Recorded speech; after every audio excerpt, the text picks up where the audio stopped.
Hello दोस्तों, स्वागत है आपका मेरा YouTube channel Uttarakhand study with Laxman में।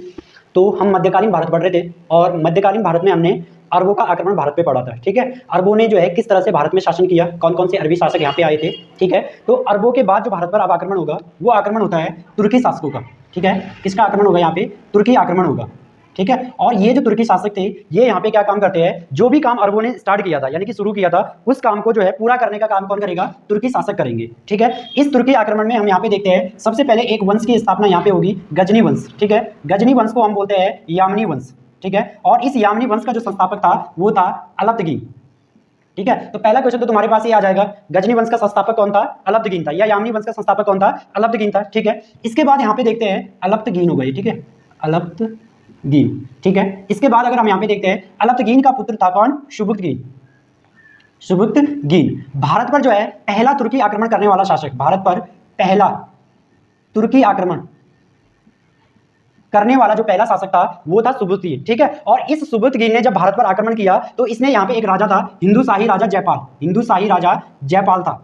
हिंदू शाही राजा कौन था? जयपाल। उसको इसने पराजित किया। किसने? सुबुक्तगीन ने पराजित किया। किसको? जयपाल को पराजित किया। ठीक है, अब जब ये जयपाल को पराजित करता है तो यहाँ पे होता क्या है कि इसकी विजय से जो है मोहम्मद गजनवी उत्साहित हो जाता है। कौन उत्साहित हो जाता है? मोहम्मद गजनवी। ठीक है, तो अब यहाँ पे जो नेक्स्ट शासक आएगा वो आएगा तुम्हारा मोहम्मद गजनवी।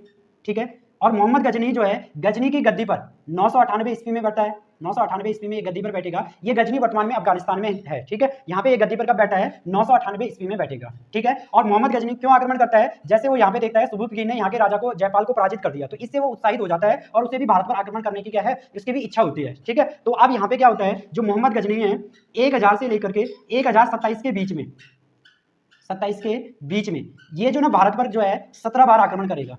1000 से 1027 के बीच में मोहम्मद गजनी भारत पर कितने बार आक्रमण करेगा? 17 बार आक्रमण करेगा। इसकी जानकारी जो हमें एक इतिहासकार है हेनरी इलियट, हेनरी इलियट उन्होंने दी थी। ठीक है, हेनरी इलियट ने कहा था कि मोहम्मद गजनी ने भारत पर 17 बार आक्रमण किया था। ठीक है, अब जब मोहम्मद गजनी भारत पर आक्रमण करता है 17 बार, ठीक है, गद्दी पर बैठता है 998 ईस्वी में, और गद्दी पर बैठते ही मोहम्मद गजनी जो है सुल्तान की उपाधि धारण करता है। सुल्तान की उपाधि, और सुल्तान की जो उपाधि धारण करने वाला पहला तुर्क शासक था ये। ठीक है, सुल्तान की उपाधि धारण करने वाला पहला तुर्क शासक कौन है? मोहम्मद गजनवी है। ठीक है, और इसको जो ये उपाधि है ना सुल्तान की, ये देता है बगदाद का खलीफा। कौन देता है? बगदाद का खलीफा। बगदाद के खलीफा ने इसको जो है मोहम्मद गजनी को इसके अलावा दो अन्य उपाधियां भी दी थी, अन्य उपाधियां भी दी थी। ठीक है, अन्य उपाधि कौन कौन सी दी थी? पहले तो बगदाद का जो खलीफा था उसका नाम क्या था? अल कादिर बिल्ला। ठीक है, क्या था उसका नाम? अल कादिर बिल्ला। इसने क्या किया, इसने जो है मोहम्मद गजनी को सुल्तान की उपाधि तो दी थी, इसके अलावा इसने मोहम्मद गजनी को दो और उपाधियां दी। ठीक है, एक उपाधि दी इसने यामीन उद दौला। किसकी उपाधि दी? यामीन उद दौला। ठीक है, इसका मतलब यहां पे ये था इसको जो है साम्राज्य का दाहिना भुजा कहा गया, साम्राज्य का दाहिना भुजा। ठीक है, इसके अलावा इसको एक और उपाधि देता है, और जो दूसरी उपाधि थी वो थी आमीन उल मिल्ला। क्या थी ये उपाधि? आमीन उल मिल्ला की उपाधि थी। ठीक है, इसका मतलब यहाँ पे था धर्म संरक्षक, धर्म संरक्षक। तो ये दो उपाधियां इसको कौन देता है? बगदाद का खलीफा अल कादिर बिल्ला। जब इसको ये उपाधियां देता है ये, इसी अवसर पर मोहम्मद गजनी शपथ लेता है कि मैं भारत में क्या करूंगा? प्रत्येक साल आक्रमण करूंगा। ठीक है, क्या क्या शपथ लेगा ये? कि मैं भारत में जो है प्रत्येक साल क्या करूंगा? आक्रमण करूंगा। आप देखते हैं इसके भारत में आक्रमण। ठीक है, तो नेक्स्ट हेडिंग आप डाल सकते हो गजनवी का जो है मोहम्मद गजनी का भारत पर आक्रमण। ठीक है, मोहम्मद गजनी के जो है भारत पर आक्रमण। ठीक है, तो जो पहला आक्रमण होता है इसका 1001 ईस्वी में होता है, 1001 ईस्वी में होता है पेशावर में, और यहाँ का जो राजा था जयपाल, जयपाल इसको ये पराजित करता है। जयपाल को ये क्या कर देता है? पराजित करता है। ठीक है, इसके बाद 1003 ईस्वी में भटिंडा पे आक्रमण करेगा। ठीक है, इसके बाद ये 1005 ईस्वी में मुल्तान पे आक्रमण करेगा।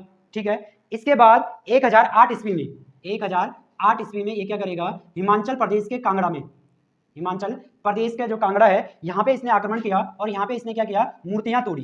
ठीक है, मूर्तियां तोड़ी थी इसने, तभी इसे यहाँ पे क्या बोला गया था? बुत सिकन या मूर्ति भंजक इसे कहा गया था, मूर्ति भंजक। तो ये वाला क्वेश्चन तो कई बार क्वेश्चन आता है पेपर में कि बुत सिकन या मूर्ति भंजक किस शासक को कहा जाता है? तो ये बोलते हैं मोहम्मद गजनी को। ठीक है, इसने जब 1008 ईस्वी में हिमाचल प्रदेश के कांगड़ा में मूर्तियां तोड़ी तब इसको ये कहा गया था, ये बुत सिकन या मूर्ति भंजक कहा गया था। ठीक है, इसके अलावा अगर हम यहाँ पे देखते हैं 1009 ईस्वी में, 1009 ईस्वी में इसने जो है थानेश्वर पर आक्रमण किया था, थानेश्वर पर आक्रमण किया था, और यहाँ का जो राजा था आनंद पाल को इसने हराया था यहाँ पे, ठीक है। आनंद पाल को इसने क्या किया, हराया था 1009 ईस्वी में, ठीक है। इसके अलावा इसने जो है 1018 ईस्वी में कन्नौज पर आक्रमण किया। 1018 ईस्वी में इसने कहाँ पे आक्रमण किया, कन्नौज पे। इसके अलावा जो है 1019 और 20 ईस्वी में, 1019-20 ईस्वी में इसने जो है 1019-20 ईस्वी में जो है इसने कहाँ पे आक्रमण किया था, चंदेलों पर, ठीक है। चंदेल वंश के जो शासक थे, चंदेलों पर इसने आक्रमण किया था और चंदेलों पर इसका ये पहला आक्रमण था। चंदेलों पर इसका ये क्या था, पहला आक्रमण था 1019-20 ईस्वी में, ठीक है। और इस समय यहाँ पे जो चंदेल वंश का जो शासक था वो था विद्याधर। यहाँ पे चंदेल वंश का शासक कौन था, विद्याधर था, ठीक है। चंदेल वंश का शासक विद्याधर था और यह जो अकेला ऐसा हिंदू शासक था विद्याधर, जिसने मुसलमानों का प्रतिरोध किया था, ठीक है। मुसलमानों का प्रतिरोध किया था, ये अकेला हिंदू शासक था एकमात्र, कौन, विद्याधर, ठीक है। तो क्वेश्चन अगर आता है मोहम्मद गजनी ने चंदेलों पर कब आक्रमण किया था, 1019-20 में, उस समय वहां पे शासक कौन था, विद्याधर था, ठीक है। इसके अलावा इसका जो सबसे मेन यानी कि सबसे जो इंपॉर्टेंट आक्रमण होता है 1000, इसका जो 16वां आक्रमण था, 16वां आक्रमण 1025 ईस्वी में सोमनाथ मंदिर पर यह आक्रमण करता है। सोमनाथ मंदिर पर, सोमनाथ मंदिर पर यह आक्रमण करेगा 1025 ईस्वी में और ये यहाँ से लगभग 2 लाख दिनार लूट कर ले जाता है, ठीक है। और इन दिनार को ये लूटेगा, 2 लाख दिनार लूटेगा। तो उस समय यहाँ पे जो शासक था वो भीम प्रथम था, कौन था, भीम प्रथम था, ठीक है। जब ये यहाँ पे आक्रमण करेगा सोमनाथ मंदिर पर, यहाँ से अपना जो पैसा है लूट करके ले जा रहा था, तो रास्ते में जाटों ने उससे उस धन को लूट लिया था, ठीक है। तो बाद में फिर इस भीम प्रथम ने इस सोमनाथ मंदिर का पुनर्निर्माण करवाया था। तो कभी क्वेश्चन आता है सोमनाथ मंदिर का पुनर्निर्माण किसने करवाया, भीम प्रथम ने, ठीक है। और कभी क्वेश्चन आता है कि जब ये सोमनाथ मंदिर से लूट करके धन ले जा रहा था तो रास्ते में किसने लूटा था, जाटों ने लूटा था, ठीक है। अब इसका बदला लेने के लिए क्या करेगा, भारत पर 17वां आक्रमण करेगा 1027 ईस्वी में। 1027 ईस्वी में ये भारत पर क्या करता है, 17वां आक्रमण करता है। और इसने क्या किया, आगरा के निकट भेरा का दुर्ग पे आक्रमण किया, ठीक है। भेरा के दुर्ग पर इसने क्या किया, आक्रमण किया था और ये कहां पे था, आगरा के निकट में था, ठीक है। और ये आक्रमण इसलिए क्यों किया था, इसने जाटों से बदला लेने के लिए, जाटों से बदला लेने के लिए, बदला लेने के लिए। और ये जो इसका आक्रमण था 17वां आक्रमण, ये इसका भारत में क्या था, अंतिम आक्रमण था, ठीक है। ये भारत में इसका क्या था, अंतिम आक्रमण था, ठीक है। तो ये थे मोहम्मद गजनी द्वारा भारत में कुछ इंपॉर्टेंट महत्वपूर्ण जो आक्रमण किए गए थे। पहला आक्रमण 1001 ईस्वी में किया गया, फिर 1003 में, फिर 1005 में, फिर 1008, 1009, 1018 और 1019-20 में ये किया गया था। 16वां आक्रमण जो सबसे मेन है 1025 में। इसके बाद जो अंतिम आक्रमण है 1027 में इसने यहाँ पे आक्रमण किया था, ठीक है। अब देखो इसके अलावा हम मोहम्मद गजनी के आक्रमण हो गए, अब हम इसके दरबार में कुछ विद्वान देखेंगे। मोहम्मद गजनी का जो दरबार था, इसके दरबार में क्या थे, कुछ विद्वान भी थे। तो ठीक है, आप लोग हेडिंग डालना दरबारी विद्वान, मोहम्मद गजनी के दरबार में दरबारी विद्वान, ठीक है। सबसे पहले देखते हैं अलबरूनी, पहला जो इसका दरबारी विद्वान है ये कौन है यहाँ पे, ठीक है। तो इसका जो दरबारी विद्वान था वो था अलबरूनी, अलबरूनी, ठीक है। अलबरूनी जो है मोहम्मद गजनी के साथ भारत आया, मोहम्मद गजनवी के साथ भारत आया अलबरूनी, ठीक है। ये जो मोहम्मद गजनी था पुराणों का अध्ययन करने वाला, पुराणों का अध्ययन करने वाला पहला मुसलमान शासक था, कौन, अलबरूनी, ठीक है। इसने जो है एक पुस्तक लिखी थी किताबुल हिंद, कौन सी पुस्तक, किताबुल हिंद। इस पुस्तक से भारतीय समाज और संस्कृति के बारे में हमें जानकारी मिलती है, भारतीय समाज और संस्कृति के बारे में हमें जो है जानकारी मिलती है, संस्कृति, ठीक है। संस्कृति के बारे में यहाँ से हमें क्या मिलती है, जानकारी मिलती है, ठीक है। इसके अलावा इसने अरबी भाषा में एक पुस्तक लिखी है तहकीक हिंद, तहकीक हिंद, ठीक है। अरबी भाषा में लिखी इसने। इस तहकीक हिंद का अंग्रेजी में अनुवाद एडवर्ड साची ने किया, ठीक है, एडवर्ड साची ने किया। इसका जो है हिंदी अनुवाद ये किया था रजनीकांत शर्मा ने, ठीक है। इसके अलावा हम देखते हैं यहाँ पे दूसरा जो लेखक था इसके दरबार में फिरदौसी, कौन था, फिरदौसी ने जो है शाहनामा लिखी है फिरदौसी ने, ठीक है। इसे जो है पूर्वी होमर की उपाधि दी गई है, पूर्वी होमर की उपाधि किसे दी गई है, पूर्वी होमर की उपाधि फिरदौसी को दी गई है, ठीक है। इसके अलावा इसके दरबार में था वैहाकी, कौन था, वैहाकी। इसने एक पुस्तक लिखी है तारीख शुभक्तगीन, ठीक है। वैहाकी ने कौन सी पुस्तक लिखी है, तारीख शुभक्तगीन लिखी है, ठीक है। और इस वैहाकी को लेनपूल ने पूर्वी पेप्स की उपाधि दी है, किसने दी है, लेनपूल ने दी है वैहाकी को, ठीक है। इसके अलावा इसके दरबार में उतबी था, उतबी ने जो है एक पुस्तक लिखी है, वो कौन सी पुस्तक है उतबी की, किताबुल यामिनी, ठीक है। या इसने एक पुस्तक लिखी थी अथवा तारीख यामिनी, ठीक है, तारीख यामिनी, ठीक है। इसके अलावा इसके दरबार में था कौन, फरिश्ता, ठीक है। और इस फरिश्ता का पूरा नाम क्या था, मोहम्मद कासिम हिंदू शाह इसका पूरा नाम था। इसने एक पुस्तक लिखी थी तारीख फरिश्ता या गुलशन ए इब्राहिमी, इसने एक पुस्तक लिखी थी, ठीक है। किसने लिखी थी? ये फरिश्ता ने लिखी थी, ठीक है। और इस पुस्तक को इसने बीजापुर के शासक को क्या है, समर्पित कर दिया था। किस पुस्तक को? तारीख ए फरिश्ता को, ठीक है। इसके अलावा मोहम्मद गजनी के बारे में कुछ और अन्य तथ्य मैं आपको बता देता हूँ। इसने जो है सिक्के जारी किए थे मोहम्मद गजनी ने, ठीक है। और हिंदू देवी सरस्वती का इसने सिक्का जारी किया, सरस्वती का भी इसने सिक्का जारी किया था मोहम्मद गजनी ने, ठीक है। इसके अलावा अगर हम यहाँ पे देखते हैं, इसने संस्कृत मुद्रा लेख के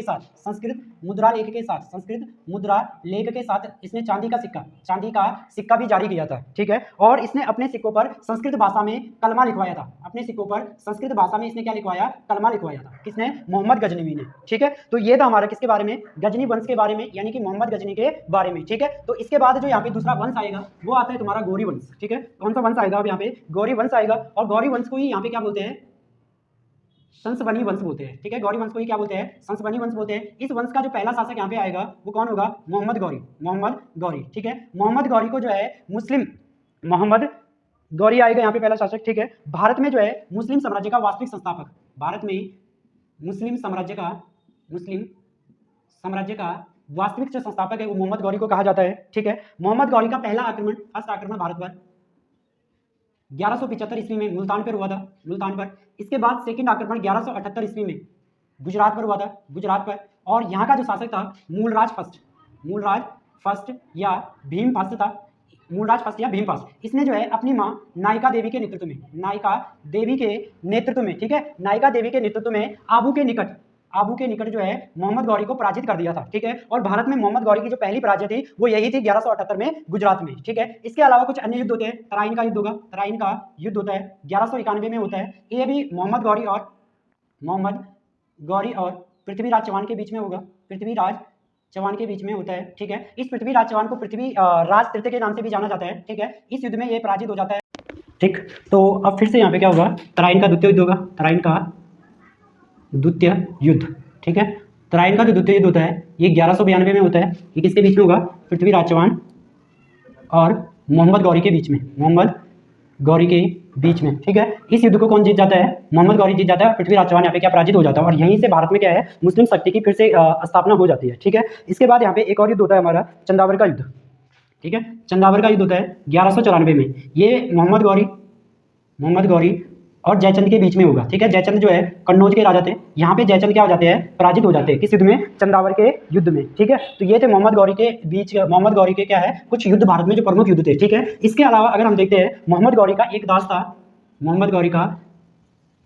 एक दास था बख्तियार खिलजी, ठीक है। बख्तियार खिलजी था। इसने क्या किया? बिहार और उत्तरी बंगाल की विजय के प्राप्ति के लिए भेजा था। किसको? इस बख्तियार खिलजी को। तो बख्तियार खिलजी क्या करता है? 1193 से 1202 के मध्य ये बिहार को जीतता है, ठीक है। बिहार को जीतता है। यहाँ पे जो नालंदा विश्वविद्यालय था जो, ठीक है, और विक्रमशिला विश्वविद्यालय, इनको ये नष्ट कर देता है, तहस नहस निकाल कर देता है विक्रमशिला विश्वविद्यालय का, ठीक है। और यहाँ पे जो है ओदंतपुर पर ये कब्जा कर देता है, ओदंतपुर पर, ठीक है। ओदंतपुर यहाँ की जो राजधानी थी उस पर कब्जा कर देता है कौन? बख्तियार खिलजी, ठीक है। इसके अलावा ये 1198 से 1203 के मध्य ये कहाँ पे आक्रमण करेगा? तुम्हारा बंगाल में आक्रमण करता है। और बंगाल में जो आक्रमण था लक्ष्मण सेन था, ठीक है। और लक्ष्मण सेन बिना युद्ध किए ही यहाँ से क्या होता है? भाग जाता है, ठीक है। तो इस तरह से भारत में जो है मुस्लिम जो शक्ति आई थी, मुस्लिम शक्ति का जो उदय हुआ था वो इस तरह से भारत में इन्होंने आक्रमण किया और इस तरह से यहाँ पे इन्होंने क्या किया? शासन किया था, ठीक है। और यहाँ पे जब मोहम्मद गौरी की हत्या हो जाती है, खोखरो जाति के लोग इसकी हत्या कर देते हैं, तो उसके बाद मोहम्मद गौरी का जो गुलाम होगा वो कुतुबुद्दीन ऐबक बाद में जो है दिल्ली सल्तनत की क्या करता है? स्थापना करता है, ठीक है। तो इसको हम आगे देखेंगे। आज के लिए इतना ही है इसमें। धन्यवाद। वीडियो को शेयर जरूर कीजिए और चैनल को सब्सक्राइब भी। धन्यवाद।